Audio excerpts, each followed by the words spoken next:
ஹிமாச்சல் மலைகளுக்கு நடுவே உங்கள் travel tales of RK Rajesh Kannan.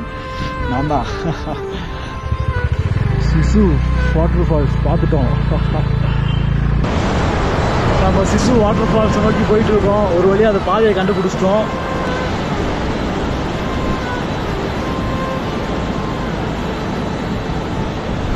மேலே ஏற ஏற இந்த இடம் இன்னும் சூப்பராக போயிட்டே இருக்குங்க. என்ன மூச்சு தான் நம்ம ஊரில் நார்மலாக வாங்குறதோட எனக்கு கொஞ்சம் எக்ஸ்ட்ரா வாங்குது.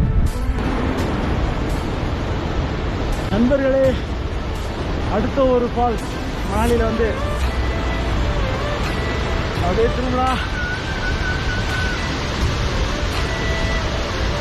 ஆஹா.